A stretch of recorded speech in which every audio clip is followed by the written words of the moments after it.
Қайырлы күн баршаларыңызға. Сіздермен бірге Таңжарқын, менің каналыма қош келдіңіздер. Бүгін құрамына небәрі 1000 теңге кететін өте дәмді, нәзік, жұмсақ, кереметтей торт әзірлейміз. Тортымыз өте жұмсақ болып піседі, әрі дәмді. Ең алдымен тортымыздың кремін дайындаймыз. Пломбир кремін әзірлейміз. Отқа қоятын ыдысымызға жұмыртқамызды, шекерімізді, кукурузный крахмалымызды салып, жақсылап араластырамыз. Венчегімізбен араластыру сәл қиын болғандықтан мен сүтімнің жартысын құйып, бір келкі болғанша, түйіршіктер қалып кетпеу қажет. Бір келкі болғанша жақсылап араластырып аламыз. Сүтіміздің қалғанын құйып, тағы да араластырамыз. Бір келкі қып. Міндетті түрде түйіршіктер қалып кетпесін. Кукурузный крахмалдарыңыз болмаса, ұн қосуға болады. Отқа қойып, дайындаған кремімізді енді қоюланғанша жақсылап араластырамыз. Орташа отта крем өз қоюланады. Осылай бір қайнағасын өшіріп қойыңыздар астын. Асты күйіп кетпеу қажет. Енді сарымайымызды салып, жақсылап араластырамыз. Осылай бір келкі болғанша араластырамыз. Креміміз өте дәмді болып шығады. Креміміз дайын. Бір келкі қою әдемі болды. Енді бетін пищевой пленкамызбен жауып, үй температурасына суытуға қойып қоямыз. Енді коржықтарымызды дайындап аламыз. Ыдысымызды алып, жұмыртқамызды саламыз. Миксерімізді жай жылдамдықтан бастап көтере отыра жылдамдығын. Шекеріміздің барлығын бірден салмай, бөліп салып, миксерлей отыра бөліп саламыз. Массамыз 2 есеге ұлғаяды, және қоюлау әдемі болып шығады, ағарып. Шекеріміздің барлығын салып, массамыз осы 2 есеге ұлғайғанша жақсылап миксерлейміз. Қараңыздар, қандай көтеріліп әдемі болды массамыз. Енді сұйық майымызды құямыз үстіне. Жақсылап миксерлейміз. Бірігу қажет.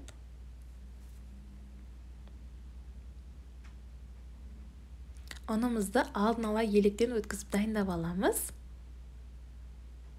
Ұнымыздың да барлығын бірден салмай, бөле отыра салып миксерлей. Разрыхитель қопсызғышымызды қосамыз. Миксерлейміз. Ұнымызды саламыз. Миксермен араластыру қиын болғандықтан қоюланғанда лопаткамызбен араластырып, құрамына не қосқаным, қанша граммнан қосқаным барлығын описание бөліміне жазып қалдырамын. Ұнымыздың барлығын салып, қолымызбен қамырымызды илеп аламыз. Артық ұн салмаңыздар. Жұмсақ, әдемі, нәзік қамыр дайын болады. Қамырымыз. Қараңыздаршы, қамырымыз дайын, илеп алдым. Өте жұмсақ. Қамырымызды демалдырудың қажеті жоқ. Бірден пісіре береміз. Өте жұмсақ, видеода көргендеріңіздегідей. Қамырымызды 5 бөлікке бөлдім. Қамырымызды дөңгелектеп аламыз.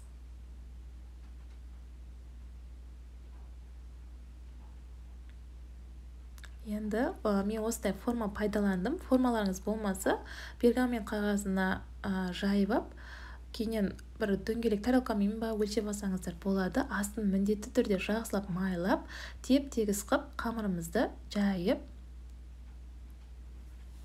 міндетті түрде шанышқымен тесіңіздер. Құрамында разрыхитель болғасын, көтеріліп кетуі мүмкін. Қызып тұрған пеште пісіріп аламыз. Қараңыздар, қып-қызыл әдем болып, асты да, үсті де пісіп шықты. Осылай коржықтарымыздың барлығын пісіріп алдым. Коржықтарымыз басына шыққан кезде жұмсақ болып кейіннен қатып қалуы мүмкін, одан қорықпаңыздар. Кремімізді қараңыздар, қандай әдемі болған. Енді тортымызды жинаймыз. 5 коржиктің 4-еуін жинаймыз, 1-еуін бетіне және жанына себеміз. Кремін көптеу қоса беріңіздер. Өте жұмсақ әрі дәмді болып шығады. Креміміз барлығына жетеді. Осылай тортымыздың барлығын жинап аламыз. Тортымды жинап алдым. Қараңыздар, қандай әдемі болды.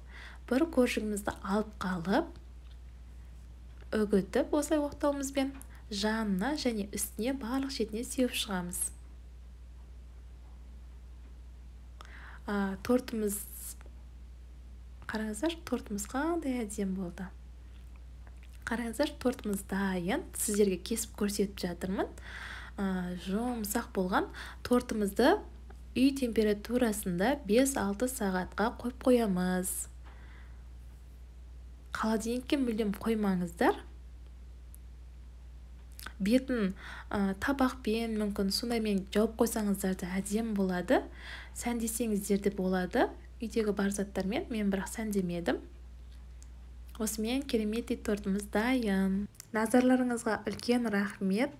Ұнап жатса лайк басып, комментарий қалдыра кетіңіздер. Қош сау болыңыздар.